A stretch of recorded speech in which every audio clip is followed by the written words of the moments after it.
Hello aspirants, welcome back to my YouTube channel. मैं आपके लिए आज के टॉप करंट अफेयर्स लेके आई हूँ। यहाँ मिलेगा आपको एकदम क्रिस्प एनालिसिस, प्रीलिम्स के facts, mains GS paper linkage and answer writing के बूस्टर्स। तो बिना टाइम वेस्ट किए शुरू करते हैं परीक्षा सारथी का ये सेशन, मिशन यूपीएससी। ठीक है, आज का न्यूज़पेपर आपके लिए इम्पॉर्टेंट हो जाता है आपके जीएस पेपर 3 के लिए एंड जीएस पेपर 1 के लिए। अगर इनमें से कुछ क्वेश्चन पूछा जाता है तो आपका आंसर ब्लैंक नहीं होना चाहिए। ठीक है, आज इसीलिए इम्पॉर्टेंट मटेरियल इसमें मिला है न्यूज़पेपर में। तो आपके UPSC and other state PCS exams में प्रीलिम्स होता है, मेंस होता है, तो ये वाली चीज़ें इंपॉर्टेंट हो जाती हैं। ठीक है, टॉपिक्स देखते हैं आज हमें क्या क्या कवर करना है। सबसे पहले देखेंगे हम क्वेश्चंस। मैंने कल आपको मैपिंग करवाई थी, उसी से रिलेटेड आज क्वेश्चंस हैं। नेक्स्ट पढ़ेंगे जी, एफएटीएफ ने कहा है कि ऑनलाइन साइट्स को यूज़ किया गया था पुलवामा अटैक में। जो गोरखनाथ अटैक हुआ था उसमें ऑनलाइन साइट्स को यूज़ किया गया था टेरर फाइनेंसिंग में। ठीक है, मिस इन्फॉर्मेशन को स्प्रेड करने में। यह आपके जीएस पेपर 3 इंटरनल सिक्योरिटी के पॉइंट ऑफ व्यू से इम्पॉर्टेंट है। एफएटीएफ के बारे में पढ़ेंगे, इससे प्रीलिम्स में भी क्वेश्चन आ सकता है एंड जीएस पेपर 3 में भी कि एफएटीएफ का क्या रोल रहा है जो टेरर को हटाने के लिए, क्योंकि टेरर हमारी कंट्री का एक सबसे बड़ा इंटरनल इश्यू है। अभी देखिए पहलगाम अटैक हुआ था। नेक्स्ट देखेंगे जी, melting glaciers leading to volcanic eruption. एक न्यू स्टडी आई है जिसमें ये कहा गया है कि अगर ग्लेशियर्स पिघलेंगे, जिस प्रकार से ग्लेशियर्स पिघल रहे हैं, ये वोल्केनिक एरप्शंस वर्ल्ड वाइड क्या करेगा, बढ़ाएगा। कैसे बढ़ाएगा ये चीज़ देखेंगे। ऑल अबाउट वोल्केनोस पढ़ेंगे। ये आपके जीएस पेपर 1 के लिए एंड प्रीलिम्स के लिए इम्पॉर्टेंट है। जीएस पेपर 1 में क्वेश्चन आता है वोल्केनो का। पब्लिक अकाउंट्स कमेटी के बारे में पढ़ेंगे। देन पढ़ेंगे कि उत्तराखंड ने कैरिंग कैपेसिटी, जीएस पेपर 3 के लिए इम्पॉर्टेंट है, कैरिंग कैपेसिटी को स्टडी करने के लिए कुछ इनिशिएट किया है। ठीक है, नेक्स्ट मैपिंग देखेंगे एंड वो कैप देखेंगे। तो ये सारी चीज़ें जानने के लिए बने रहना है आपको वीडियो की एंड तक। आज के क्वेश्चन से स्टार्ट करते हैं। Arrange the following tributaries. कल मैंने यमुना रिवर का हल्का सा पढ़ाया था, मैपिंग करवाई थी। आपको बतानी है इनमें से वेस्ट टू ईस्ट इनके ट्रिब्यूटरीज़ को, रिवर यमुना के ट्रिब्यूटरीज़ को अरेंज करना है। चंबल सिंध बेतवा गेन, ये ऑप्शंस हैं। आपको इसमें से देखना है कि पहले कौन सी आ रही है वेस्ट से ईस्ट में। ठीक है, कौन सी आ रही है, बाद में कौन सी आ रही है। नेक्स्ट है जी, Caspian Sea shares is border with which of the following countries. कौन सी कंट्रीज़ के साथ बॉर्डर शेयर करता है, ये मैंने आपको कल ही पढ़ाया। इसीलिए सेशन को बहुत ध्यान से सुनना है क्योंकि अगले दिन मैं क्वेश्चंस लेके आती हूँ। नेशनल ग्रीन ट्रिब्यूनल के बारे में भी कल मैंने पढ़ाया था। ये एक स्टैट्यूटरी बॉडी है जिससे बहुत ही जल्दी केसेस रिजॉल्व किए जा सकते हैं फॉर एनवायरनमेंट एंड कंजर्वेशन। ये इसका मैंडेटेड है कि 6 मंथ में चीज़ें ये ठीक करेगी।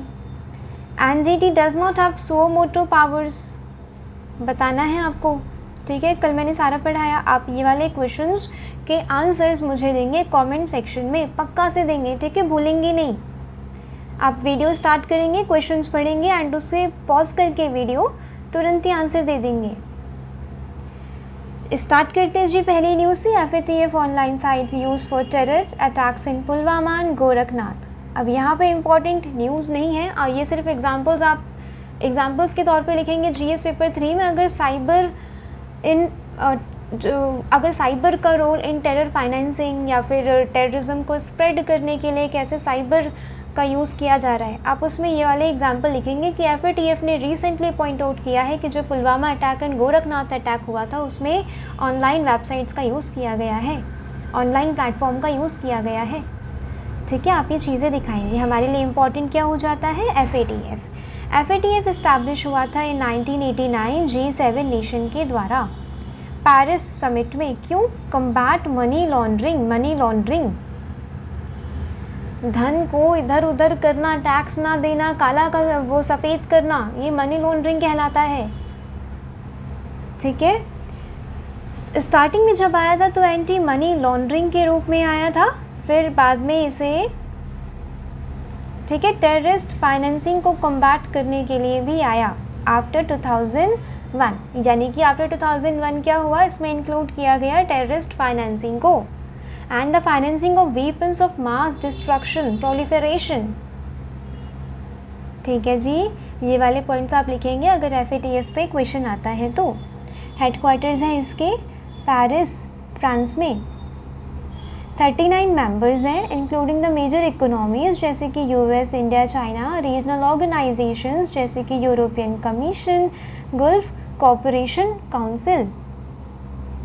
इसका काम क्या है, एक इंटरनेशनल स्टैंडर्ड्स सेट करना, इफेक्टिव इम्प्लीमेंटेशन ऑफ लॉज जो मनी लॉन्ड्रिंग को प्रिवेंट कर रहे हैं, उन कानूनों को इफ़ेक्टिव इम्प्लीमेंटेशन अच्छे से लागू करवाना FATF का काम है। टेररिस्ट फाइनेंसिंग को काउंटर करना, कॉम्बैट करना। Develop policies for national and international cooperation to safeguard global financial system. Global financial system बहुत इंपॉर्टेंट है, इसे सेफगार्ड करना। ठीक है, तो ये सब काम करता है FATF। 40 मेजर रिकमेंडेशंस हैं इसकी related to anti money laundering and counter terrorist financing. ये दो प्रकार की लिस्ट बनाता है, कौन कौन सी, grey list and black list. Grey list क्या है कि जो स्ट्रैटेजीज़, जो रिकमेंडेशंस FATF की तरफ से आई है, ये कंट्रीज़, कुछ कंट्रीज़ उसे फॉलो नहीं कर रही हैं, यानी कि वो ब्लैक लिस्ट। ब्लैक लिस्ट कौन सी है, जो सीरियस डिफिशेंसीज़ हैं, यानी कि उनके सॉइल पे टेरर को फाइनेंस किया जा रहा है, टेरर को बढ़ाया जा रहा है, मनी लॉन्ड्रिंग हो रही है, ये आती है ब्लैक लिस्ट में ऐसी कंट्रीज़। इंडिया मेंबर बना जी FATF का, कब बना, 2010 में। याद रखना है, स्टेटमेंट सेम ऐसा ही स्टेटमेंट बना के क्वेश्चन पूछ लेंगे, आप उस समय कंफ्यूज हो जाएंगे। ठीक है जी, याद रखना है। Black list, countries with very high risk, significant strategic deficiencies होती हैं यहाँ पे, बिल्कुल नॉन कोऑपरेटिव है विद FATF रिकमेंडेशंस। ठीक है, मानती ही नहीं कुछ FATF का कहा। यहाँ पे इमीडिएट एंड स्ट्रिक्ट कॉन्सिक्वेंसेस होते हैं, including restrictions on international financial transactions. Examples कौन कौन से जी, Iran, North Korea and Myanmar. Examples आप याद रखेंगे, जो भी अभी एग्ज़ाम्स आ रहे हैं ना, CAPF, EPFO, UPPCS, RO, उसके लिए आप ये चीज़ें याद रखेंगे। ग्रे लिस्ट में क्या है कि countries with higher risk but committed to addressing deficiencies, यानी कि रिस्क तो है ऐसे कंट्रीज़ में, बट वो कमिट करते हैं कि हाँ, हमारे कंट्री में जो डेफिशिएंसीज़ है, जो स्ट्रैटेजिक डेफिशिएंसीज़ हैं, हम उसे हैंडल करेंगे, काउंटर करेंगे। एग्जाम्पल्स कौन कौन सी है, 2025 तक Algeria, Angola, Lebanon, cote d'Ivoire, Philippines, Tanzania and Venezuela, ये ग्रे लिस्ट वाली कंट्रीज़ हैं, याद रखना है। बात समझ आ रही है? ऐसे ही आपको वैल्यू एडिशन करना होता है। आप एक न्यूज़ को पढ़ के सिर्फ छोड़ नहीं देंगे, आप उसमें वैल्यू एडिशन देखेंगे कि ये मेरे एग्ज़ाम में GS पेपर 1, 2, 3, 4, एसे, प्रीलिम्स, इन सब में कैसे यूज़ हो सकता है। Melting glaciers can lead to more volcanic eruptions, ये है नेक्स्ट न्यूज़ जो आपके GS पेपर 3 के लिए बहुत इंपॉर्टेंट है, बिल्कुल नहीं छोड़ना। GS पेपर 1 के लिए बहुत इंपॉर्टेंट है, बिल्कुल नहीं छोड़ना। ठीक है जी। The rapid melting of glacier ice cap क्या करेगा जी, ये जिस ग्लोबल वार्मिंग बढ़ती जा रही है, पता है आपको, ट्रिगर हो रही है एंथ्रोपोजेनिक एक्शंस के थ्रू। व्हीकलर इमिशंस हो रहा है, ग्रीन हाउस गैसेस का इमिशन हो रहा है, तो क्या होगा, ग्लोबल वार्मिंग बढ़ेगी, जिस वजह से ग्लेशियर्स पिघल रहे हैं। बात याद रखनी है ये वाली। अब ग्लेशियर्स पिघलेंगे तो क्या होगा, अब ग्लेशियर्स क्या है, क्रस्ट के ऊपर एक थिक लेयर ऑफ आइस है, एक परमानेंट एक आइस है। बात समझ आ रही है। अगर ये मेल्ट होगी तो परमानेंट नहीं रह जाएगी, तो क्या होगा, जो वोल्केनिक क्रेटर्स हैं, जो वोल्केनोज हैं बेसिकली, वो क्या हो जाएंगे, एक्सपोज हो जाएंगे इन्वायरमेंट को। बात समझ आ रही है। तो क्या होगा, वोल्केनोज का इरेप्शन ज़्यादा हो जाएगा। दिस इज क्रस्ट, इसके ऊपर एक थिक लेयर ऑफ ग्लेशियर्स है। अगर ये यहाँ से ऐसे करके मेल्ट करेंगे तो अगर ये यहाँ पे एक वोल्केनो था तो ये इरप्ट होगा। अगर नीचे मैग्मा का चैम्बर है तो वोल्केनो इरप्ट होगा। ठीक है जी, याद रखना है। वेस्टर्न एंटार्क्टिका में अप्रॉक्स 100 वोल्केनोज हैं। जो बरीड है अंडर थिक आइस। अगर आइस डिसअपियर हो जाएगी तो क्या होगा, ये वोल्केनोज ये क्या हो जाएंगे, एक्सपोज हो जाएंगे। ठीक है, parts of north America, New Zealand, Russia, यहाँ पे ज़्यादा वोल्केनिसिटी देखने को मिल सकती है। अब क्या हो रहा है, जब आइस कैप मेल्ट होती है तो ये क्या होता है, जो प्रेशर, जो वेट था आइस कैप का, यानी कि ये वाली जो थिकनेस है इसका जो वेट था आइस का, ये हट जाएगा। यहाँ पे लो प्रेशर बन जाएगा और यहाँ पे जो मैग्मा चैम्बर है, वोल्केनो है, वो एक्सपोज हो जाएगा यहाँ से बाहर आने के लिए। इतना सा लॉजिक है इसके पीछे, ठीक है, याद रखना है। ऐसा पहले भी हो चुका है, ठीक है। 15,000 से 10,000 साल के बीच में जब डीग्लेशिएशन प्रोसेस था, आपको पता है, मिलान-कोविच साइकिल पता है आपको। मिलान-कोविच साइकिल में क्या होता है, ग्लेशिएशन, डीग्लेशिएशन, ग्लेशिएशन, डीग्लेशिएशन। बात समझ आ रही है। तो ऐसे फेजेस चलते हैं अर्थ पे। अभी क्या है, अभी हमारा डीग्लेशिएशन फेज चल रहा है यहाँ पे, ठीक है जी। 15,000 to 10,000 ईयर्स पहले क्या हुआ था, इन ईयर्स के बीच में एक मास डीग्लेशिएशन हुआ था जिसमें काफ़ी सारे वोल्केनोज एक्सपोज हो गए थे एंड इरप्ट होते थे। अभी के हिसाब से अभी देखिए कितने वोल्केनोज सुनने में आते हैं ना, इंडोनेशिया, सुमात्रा वगैरह में 30 to 50 टाइम्स हायर थे पहले जब डीग्लेशिएशन प्रोसेस हुआ था। तो सोचिए कितने सारे वोल्केनोज एक्सपोज हुए होंगे। अदर फैक्टर क्या है जी, precipitation, also modified by climate change, can infiltrate deep underground and react. जो प्रेसिपिटेशन है, ठीक है, बारिश है, वो क्या कर सकती है, एक तो एक्सट्रीमिटीज़ बढ़ती चली जा रही है, बहुत ही लार्ज अमाउंट ऑफ प्रेसिपिटेशन हो रही है in a short span of time. मैंने आपको फ्लैश फ्लड में पढ़ाया था, क्लाउड बर्स्ट में पढ़ाया था, ठीक है। अब ये क्या करेगा, ये मैग्मा के साथ रिएक्ट करेगा, अंडरग्राउंड जाके एंड मैग्मा को एनकरेज करेगा इरप्ट होने के लिए, ट्रिगर करेगा इरप्ट होने के लिए, ठीक है जी। वोल्केनिक इरप्शन के कुछ टेम्परेरी कूलिंग एक इफ़ेक्ट होता है। क्या करता है, जो ये ऐश एंड डस्ट रिलीज़ करता है ना एटमॉस्फेयर में, ये सनलाइट को ब्लॉक कर देता है। जैसे कि ये एटमॉस्फेयर है, ये अर्थ है, ठीक है जी, और यहाँ पे वोल्केनो ने इरप्ट किया एशेस एंड डस्ट, ये क्या करेंगे, जो यहाँ से सन से आने वाली जो सनलाइट है ना उसे रोकेंगे, उसे रिफ्लेक्ट बैक करेंगे। तो टेम्परेरी तो कूलिंग इफेक्ट है, but after all long term में क्या होगा, लॉन्गर टर्म में क्या होगा, बहुत सारे ग्रीन हाउस गैसेज भी तो वो इमिट हो रही है ना। ग्रीन हाउस गैसेज इमिट हो रही है तो क्या होगा, ग्लोबल वार्मिंग ही तो बढ़ेगी, ग्लोबल वार्मिंग बढ़ेगी और ग्लेशियर और डीग्लेशिएशन होगा, ग्लेशियर्स पिघलेंगे और वोल्केनोज इरप्ट होंगे और वोल्केनिसिटी बढ़ेगी और ग्रीन हाउस गैसेज, ये एक विशियस साइकिल बन जाएगी। आपको यही याद रखना है। बात समझ आ रही है। तो न्यूज़ को पढ़ के नहीं छोड़ देना, आपको उसके पीछे का बेसिक कॉन्सेप्ट समझना आना चाहिए। डेफिनेशन क्या है जी वोल्केनो की, बताया अर्थ के क्रस्ट पे एक ओपनिंग है जो मैग्मा, गैसेस, एशेस, लावा को इरप्ट करती है, ठीक है जी। क्या है, क्रस्ट है, अर्थ की क्रस्ट है, इसके नीचे एस्थेनोस्फेयर होता है, आपको पता है।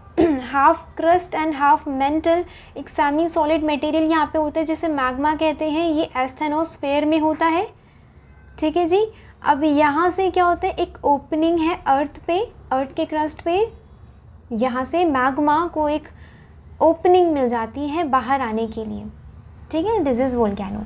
वोल्केनो आप पढ़ाई कर रहे हैं तो आपको पता होगा कि क्या है वोल्केनो। आप किसी भी एग्ज़ाम के लिए तैयारी करें तो बेसिक है वोल्केनो, तो ठीक है, इतना तो पता होना चाहिए।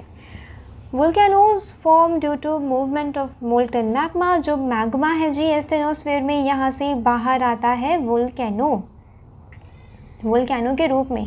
टाइप्स ऑफ वोल्केनो देखते हैं जी। शील्ड वोल्केनो, शील्ड वोल्केनो में क्या होता है, विस्कोसिटी कम रहती है, बहुत कम नहीं रहती है, ठीक ठाक रहती है, ठीक है। तो ये जो वोल्केनो से लावा निकल के ऐसे ठीक है फैल जाता है, ऐसे करके, बहुत ही कम विस्कोसिटी नहीं रहती है। जैसे कि डक्कन ट्रैप है ना, वहाँ पे बेसॉल्ट प्रोवियंस है, फ्लड बेसॉल्ट प्रोवियंस है, वहाँ तो इतनी ज़्यादा वो है इतना ज़्यादा लिक्विड है, विस्कोसिटी इतनी कम है कि वो बिल्कुल किलोमीटर्स तक फैल जाती है, ठीक है, हंड्रेड्स ऑफ किलोमीटर्स तक फैल जाता है वो जो लावा होता है। यहाँ पे विस्कोसिटी कम है पर उतनी कम नहीं है जितनी फ्लड बेसॉल्ट प्रोविंस में है, ठीक है, याद रखना है। This is shield volcano. Shield volcano largest of volcanoes on the earth होते हैं। Stratovolcano, steep explosive eruption examples include Mount Fuji and Mayon। यहाँ पे स्ट्रैटोवोल्केनो होता है जी एक, ये काफ़ी विस्कस होता है। इन वाले जो स्ट्रैटोवोल्केनो होते हैं ना, इनकी हाइट बहुत ही ज़्यादा होती है, काफ़ी विस्कस होते हैं ये, ठीक है, काफ़ी गाढ़े होते हैं। अगर कोई चीज़ देखिए ना गाढ़ी होगी, देखिए पानी को बहाएं तो जल्दी बह जाएगा, राइट, शहद को बहाएं तो टाइम लेगा, ठीक है। जो चीज़ गाढ़ी होगी वो लेट में बहेगी, या फिर यहाँ पे पता है कभी कभी क्या होता है कि अटक भी जाता है, जो वो होता है ना लावा होता है वो अटक भी जाता है यहाँ पे, इतना विस्कस होता है ये, और अचानक से बर्स्ट हो जाता है, ठीक है जी। स्ट्रैटोवोल्केनो में बेसिकली क्या होता है, काफ़ी विस्कस होता है, हाइट इसकी बढ़ती जाती है। एशेज़ यहाँ पे आ गए, जैसे कि एशेज़ छोड़े और वो बाद में यहाँ पे गिर गए, फिर कुछ टाइम बाद एरप्ट हुआ, ठीक है, ये वाला वोल्केनो फिर से एरप्ट हुआ, फिर से ये छोड़ेगा एशेज़, गैसेस, मैग्मा, ये सारी चीज़ें बाहर छोड़ेगा। अब इसके बाद पता है क्या होता है, फिर लेयर लग जाती है, एक के बाद एक लेयर लग जाती है स्ट्रैटोवोल्केनो में। देखिए स्ट्रैटोवोल्केनो को कंपोजिट वोल्केनो भी कहते हैं, ठीक है जी, बात समझ आई। यहाँ पे देखिए कंपोजिट वोल्केनो में आपके काफ़ी सारे ओपनिंग्स हैं, यहाँ पे काफ़ी सारी ओपनिंग्स हैं, ठीक है। This is cinder cone. Cinder cone में क्या होता है, स्ट्रैटोवोल्केनो में अगर कोई चीज़ मतलब मैग्मा यहाँ पे गाढ़ा होकर सॉलिड हो गया, फंस गया, तो नीचे से तो पुश हो रहा है ना, नीचे से पुश हो रहा है मैग्मा का, और ये इस तरीके से फूटेगा कि इसकी ओपनिंग ऊपर की बर्स्ट हो जाती है, फूट जाती है। बात समझ आई। ये है जी शील्ड वोल्केनो, ये है जी लावा डोम। बात समझे, कुछ नहीं है, मतलब लावा इरप्ट हुआ, उसके बाद सॉलिड हो गया तो लावा डोम बन गया, ठीक है जी। वोल्केनिक फीचर्स, कैल्डेरास का भी बताया कि अगर जो सिंडर क्या होता है, बेसिकली कोन होता है, कोन ऑफ वोल्केनो होता है। अगर यहाँ पे कोई चीज़ अटक गई, नीचे से पुश हो रहा है, ठीक है, मैग्मा का, और अगर ये बर्स्ट हो जाता है, गड्ढा और चौड़ा हो जाता है, ठीक है, इसे कहते हैं कैल्डेरास, याद रखना है। फ्लड बेसॉल्ट प्रोविंस बताया था मैंने कि इतना कम विस्कस होता है, इतना कम विस्कस होता है कि hundreds and thousands of kilometre वो लावा फैल जाता है, जैसे कि हमारा डक्कन प्लेट्यू है, ठीक है जी। इसे कहते हैं flood basalt province. Mid oceanic ridges volcanoes. अब मिड ओशनिक रिजेस यहाँ पे समझने की बात है, आपको पता है कुछ continent to continent plate tectonic आप लोगों ने पढ़ा होगा, राइट, कुछ continent to continent to ocean, ऐसे करके कुछ क्या होती है, कन्वर्जेंस होती है या डाइवर्जेंस होती है। बात है यहाँ पे हम समझेंगे मिड ओशनिक रिजेस की। मिड ओशनिक रिजेस की देखिए, this is oceanic plate, this is oceanic plate and this is diverging from each other, ठीक है, एक दूसरे से अलग जा रहे हैं। तो यहाँ पे यार कोई चीज़ तो आके यहाँ पे फिल होगी ना, कोई चीज़ तो आके यहाँ पे भरेगी। वो क्या होता है, नीचे से जो मैग्मा आ रहा है वो इस चीज़ को भर जाता है एंड न्यू क्रस्ट का निर्माण करता है।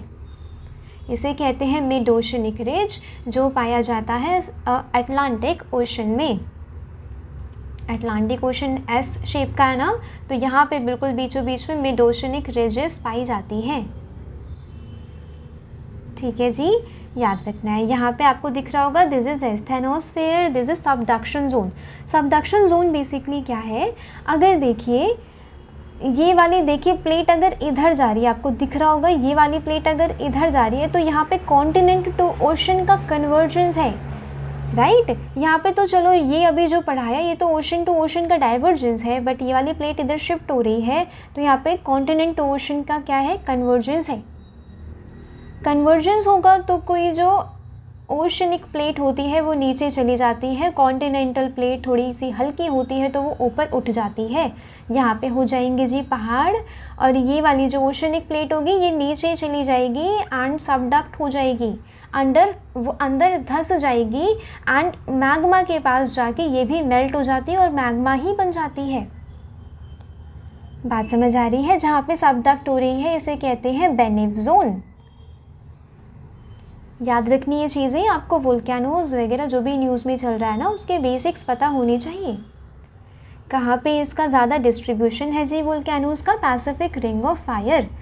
क्या है जी पैसिफिक रिंग ऑफ फायर? यहाँ पे देखिए ओशन टू कॉन्टिनेंट कन्वर्जेंस हो रहा है। बात समझ आई? कॉन्टिनेंट ओशन कन्वर्जेंस हो रहा है, आपस में टकरा रही हैं ये वाली ओशन वाली प्लेट एंड ये वाली जो कॉन्टिनेंट वाली प्लेट है ना, ये टकरा रही हैं आपस में।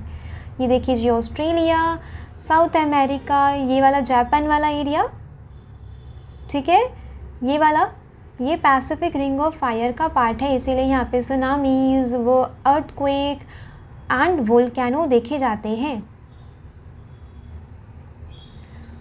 अदर वोल्केनिक रीजन्स कौन कौन से हो गए? मिड ओशनिक रिज हो गए, इंट्राप्लेट हॉटस्पॉट जैसे कि हवाई and Yellowstone.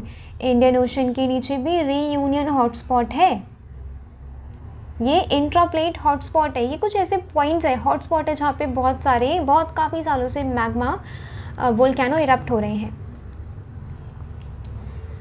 Environmental and economic impact क्या होते हैं जी? पता ही है, इन्वायरमेंट के लिए तो कुछ टेम्परेरी टाइम पे के तो क्या करेगा, थोड़ा कूलिंग इफेक्ट देगा। जैसे कि तंबोरा जो इरप्शन हुआ था उसके बाद थोड़ी ग्लोबल वार्मिंग कम हुई थी, यानी कि 1-2 डिग्री सेल्सियस में कमी आई थी टेम्परेचर में। वोल्केनिक सॉइल काफ़ी फर्टाइल होती है, benefiting agriculture. Eruptions can cause destruction to infrastructure, human settlements. अरे इसके एशेस के नीचे दब के मर जाते हैं लोग हो गए, वाइल्ड लाइफ हो गई एंड जो वेजिटेशन हो गई, इंफ्रास्ट्रक्चर दब जाता है इसके नीचे, एशेस के नीचे। वोल्केनोज इन इंडिया में सिर्फ एक ही एक्टिव वोल्केनो है, बैरन आइलैंड नारकोडम। क्या है जी? ये डोरमेंट है। बैरन क्या है जी? एक्टिव है। कहाँ पे मिलेगा? अंडमान आइलैंड में। याद रखनी है चीज़ें, नहीं भूलनी है, ठीक है। मैं इसीलिए आपको ये काफ़ी एम्फसाइज करके बताती हूँ कि कितनी इम्पॉर्टेंट है ये चीज़ें।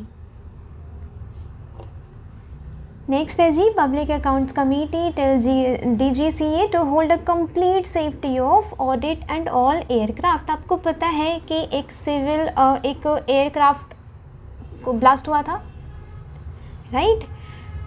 तो इसमें क्या है, सिविल एविएशन की सिक्योरिटी स्टेटस, सेफ्टी स्टेटस का एक डाटा मॉनिटर करना, कंट्रोल करना, रियल टाइम मॉनिटरिंग होनी चाहिए, ठीक है। इसीलिए पब्लिक अकाउंट्स कमेटी जिसके हेड हैं KC वेणुगोपाल, उन्होंने कहा है directorate general of civil aviation को कि एक सेफ्टी स्टेटस दो सारे एयरक्राफ्ट्स का जो कंट्री में ऑपरेट हो रहे हैं। रिसेंट क्रैश हो गया था एयर इंडिया का अहमदाबाद, ठीक है, अहमदाबाद लंदन फ़्लाइट जा रही थी और जिसमें 241 के अराउंड लोग मर गए थे। पब्लिक अकाउंट्स कमेटी आपके लिए इम्पॉर्टेंट हो जाता है जी प्रीलिम्स के लिए। Established in 1921, public accounts committee ये one of the oldest parliamentary committees in India है। देखिए 1921 में इस्टेब्लिश हुई है, ठीक है। 22 मेंबर्स होते हैं जी, इसमें 15 होंगे जी लोकसभा से, 17 होंगे जी राज्यसभा से, ठीक है, याद रखना है। चेयरपर्सन कौन अपॉइंट करता है? लोकसभा स्पीकर, जो ऑपोजिशन पार्टी से आता है। ट्रेडिशनली कन्वेंशन है कि ऑपोजिशन पार्टी से आएगा ताकि इम्पार्शियलिटी को इंश्योर किया जा सके। प्राइमरी फंक्शन क्या है, जो कैग की रिपोर्ट होती है ना उसको ऑडिट करना होता है इसे, एंड पार्लियामेंट को देना होता है। उसके बाद इंश्योर करना होता है कि जो गवर्नमेंट का एक्सपेंडिचर है वो legal, efficient and within the scope of parliamentary grants रहे। अकाउंटेबिलिटी इस्टेब्लिश करता है सरकार की, ठीक है। It scrutinises the appropriation accounts, finance account and reports on public undertaking, जैसे कि कहीं पे वेस्ट हो रहा है, लॉस हो रहा है, करप्शन हो रहा है, एक्स्ट्रा वेजेंस, इनएफिशिएंसी। कितनी बार क्या ये पॉइंट आउट करते हैं कि यहाँ पे PDS में स्कैम हुआ है, यहाँ पे MG नरेगा में स्कैम हुआ है, तो ये पब्लिक अकाउंट्स कमेटी का भी यही काम, ठीक है जी। Check on government's financial administration, यहाँ पे members can not be ministers, यानी कि मिनिस्टर्स होंगे तो कुछ ना कुछ बायस रहेगा उनका, राइट। इसीलिए इंडिपेंडेंस को मेंटेन करने के लिए यहाँ के मेंबर्स मिनिस्टर, मतलब कोई भी मिनिस्टर यहाँ पे कोई मेंबर नहीं बनेगा। ये ट्रांसपेरेंसी को फिजिकल डिसिप्लिन एंड अकाउंटेबिलिटी को इंश्योर करने में हेल्प करता है। कुछ लिमिटेशंस हैं जी, वही लैक ऑफ पावर जो सारी कमिटीज़ की हैं लिमिटेशंस आजकल, ठीक है। To prevent expenditure beforehand, यानी कि एक्सपेंडिचर खर्च होने से पहले ये होना चाहिए ना कि कहाँ पे कितना पैसा जा रहा है, ये पब्लिक अकाउंट्स कमेटी नहीं करता, एक्सपेंस होने के बाद करता है।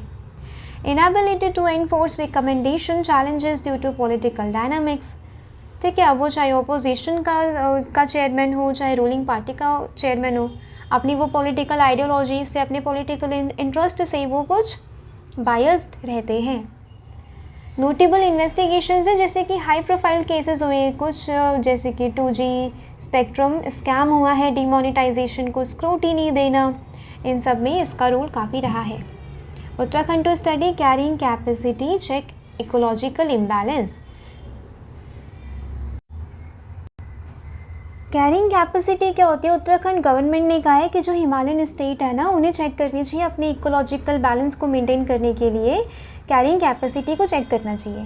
कैरिंग कैपेसिटी, आपको लग रहा होगा कोई चीज़ कैरी करने की कैपेसिटी, क्षमता, ठीक है, refers to the maximum number of the individuals and ecosystem और specific area can sustainably support. कोई एक इकोसिस्टम है, यानी कि यहाँ इस पे क्या हो रहा है, ये एक रिवर है मान लीजिए, यहाँ पे फिशेस हैं एंड अदर एक्वेटिक एनिमल्स हैं, तो इन सब की जनसंख्या को मैनेज करना, यहाँ के पॉल्यूशन को मैनेज करना एक सर्टेन लेवल तक कैरिंग कैपेसिटी कर सकता है, राइट, जिससे इसका डिग्रेडेशन ना हो और इन्वायरमेंटल डैमेज को रोका जा सके। बात समझ आई? पर एंथ्रोपोजेनिक एक्शंस अगेन क्या कर रहे हैं, इसके कैरिंग कैपेसिटी को रिड्यूस कर रहे हैं। अब देखिए भाई, रिवर अपने आप को कितना ही साफ कर पाएगी, फॉरेस्ट अपने आप को कितना ही रीजनरेट कर पाएंगे। अगर हम इस प्रकार से डिफॉरेस्टेशन करेंगे एंड पॉल्यूशन बढ़ता जाएगा रिवर्स में, तो कैरिंग कैपेसिटी कहाँ रहेगी उतनी। तो ये आपके GS पेपर 3 के लिए इम्पॉर्टेंट है, याद रखिएगा, ठीक है। क्वेश्चन आ चुका है कैरिंग कैपेसिटी से रिलेटेड, आप लोग चेक कर लीजिएगा। It depends upon reduce availability, food, water, shelter, environmental condition, climate, habitat quality, species transaction, ये कुछ नहीं है, रिसोर्स की अवेलेबिलिटी कितनी है, ये चीज़ ध्यान रखना है कैरिंग कैपेसिटी का काम। काफ़ी डायनामिक होती है, नेचुरल फैक्टर्स इसे इन्फ्लुएंस करते हैं एंड ह्यूमन इन्फ्लुएंसेस भी, जैसे कि पॉल्यूशन है, डिफॉरेस्टेशन है, टेक्नोलॉजिकल चेंजेस है, जिसकी वजह से कैरिंग कैपेसिटी में भी थोड़ा रिडक्शन देखा जाता है। Exceeding carrying capacity leads to exceeding, यानी कि अगर कैरिंग कैपेसिटी से एक्सीड हो गई, पॉल्यूशन इतना हो गया कि कैपेसिटी रह ही नहीं गई, इससे क्या होता है जी, इन्वायरमेंट का डिग्रेडेशन होता है। जैसे कि देखिए एक वाटर बॉडी है, वहाँ पे कुछ प्लैंकटन्स हैं, ठीक है, ये इतने वो वाली वाटर बॉडी कैरी कर सकती है, बट एंथ्रोपोजेनिक एक्शन जैसे कि हम और फर्टिलाइजर्स वहाँ पे रन ऑफ के थ्रू भेज रहे हैं, यहाँ पे यूट्रोफिकेशन हो रहा है, यूट्रोफिकेशन, यहाँ पे इतने सारे प्लैंकटन्स हो जाएंगे कि क्या होगा, सनलाइट ब्लॉक हो जाएगी। बात समझ आ रही है? सनलाइट ब्लॉक हो जाएगी तो इसके अंदर के जो एक्वेटिक एनिमल्स हैं वो मर जाएंगे। बात समझ आ रही है? तो ये क्या बन जाएगा, डेड जोन बन जाएगा। इसीलिए कैरिंग कैपेसिटी क्यों इम्पॉर्टेंट है, इन्वायरमेंट को इकोलॉजी के बैलेंस को मेंटेन करने में इम्पॉर्टेंट है। ठीक है जी, ये इकोलॉजी को बैलेंस करती है। सस्टेनेबल डेवलपमेंट में ह्यूमन एक्टिविटीज़, मतलब ये इंश्योर करती है कि ह्यूमन एक्टिविटीज़ ज़्यादा इन्वायरमेंट की एबिलिटी को ना जांचें, ज़्यादा इन्वायरमेंट को परेशान ना करें। Informs conservation efforts bye identifying limits for species population. कितनी स्पीशीज़ पॉपुलेशन को ये एक पर्टिकुलर इकोसिस्टम कैरी कर सकता है, इसके लिए भी कैरिंग कैपेसिटी हेल्प करता है। मैपिंग देखेंगे जी, आज देखेंगे मैपिंग साउथ चाइना सी की। साउथ चाइना सी, ये दिखा जी, ताइवान, फिलीपींस, चाइना, वियतनाम, ठीक है, ये वाली हो गई साउथ चाइना की कंट्रीज़। इसे कहते हैं जी 9 डैश लाइन सी, ये वाली, ठीक है। यहाँ पे काफ़ी सारी कंट्रीज़ आपस में लड़ रही हैं कि साउथ चाइना सी मेरा है, साउथ चाइना सी मेरा है, not the whole South China Sea, but यहाँ पे एरिया रिलेटेड डिस्प्यूट है। एंड चाइना का बस चले तो वो तो पूरा साउथ चाइना सी अपना ले। बात समझ में आ रही है? यहाँ पे आपको देखना है, पार्सली आइलैंड है, पार्सली आइलैंड, मैं क्वेश्चन पूछूंगी, ठीक है, आपको मैपिंग करनी है अभी अच्छे से। एंड स्पार्टली आइलैंड है, कहाँ मिलेंगे जी ये? साउथ चाइना सी में। साउथ चाइना सी के इधर क्या है? सुलू सी। एंड वेस्ट में क्या मिलेगा? Gulf of Thailand. बात समझ आई? ज़्यादा दिक्कत तो नहीं है मैपिंग करने में, एक एक मैप लेके आ रही हूँ डेली, ठीक है, ये तो होनी ही चाहिए, बेसिक है ये। अब एग्ज़ाम के पहले नहीं खुलती मैपिंग, ठीक है। वो कैब देखेंगे, वो कैब में भी एक एक वर्ड लेके आ रही हूँ, तो आपके ऊपर ज़्यादा भारी नहीं, बर्डन नहीं पड़ रहा होगा। वो कैब है जी वोलेटाइल। वोलेटाइल का मतलब होता है तनावपूर्ण, टेंस। सिनोनिम्स क्या है? स्ट्रेन्ड और फ्राउट। यानी कि वोलेटाइल का मतलब है कि अनप्रिडिक्टेबल टाइप, अनस्टेबल टाइप। इसका एंटोनियम क्या है जी? स्टेबल, ठीक है। विलोम शब्द क्या है? स्टेबल है। एग्जाम्पल का सेंटेंस क्या है कि the political situation became volatile. पता नहीं कब कौन सी पॉलिटिकल पार्टी सत्ता में आ जाए, कब क्या चेंज कर दे स्कीम्स, ठीक है। ये चीज़ें वोलेटाइल रहती हैं। ये आपका हो गया सेंटेंस में यूसेज। ऐसे करते हैं न्यूज़पेपर का एनालिसिस।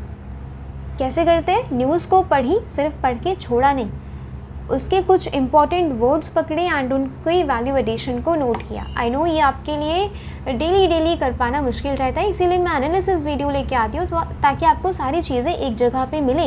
यहाँ पे the Hindu, Indian express and PIB का एनालिसिस होता है। अगर मुझे कुछ इंपॉर्टेंट मिलता है ना, तो फिर मैं PIB से भी लेके आती हूँ। आज द हिंदू में से भी इम्पॉर्टेंट था वो पब्लिक अकाउंट्स कमेटी वाला ना, तो फिर वो वाला मैंने यहाँ पे डिस्कस किया। इसीलिए इम्पॉर्टेंट है आपका वैल्यू एडिशन पे फोकस करना। तो थैंक्स फॉर वॉचिंग। अगर वीडियो पसंद आए तो सब्सक्राइब करिएगा, ताकि आपको ये मैं वैल्यू एडिशन अपनी तरफ से प्रोवाइड कर सकूं एंड आपकी प्रिपरेशन में हेल्प हो सके मेरी तरफ से कुछ, ठीक है। आपको न्यूज़पेपर में ऐसे नहीं सर्च करने की ज़रूरत है सारी, क्योंकि मैं आपके लिए सारी चीज़ें ला रही हूँ, ठीक है जी। मिलेंगे कल। अगर आपको वीडियो पसंद आई तो बताइएगा कैसी लगी। जो क्वेश्चंस पूछे थे उनके आंसर्स दीजिएगा कमेंट सेक्शन में। तो मिलते हैं कल। जय हिंद।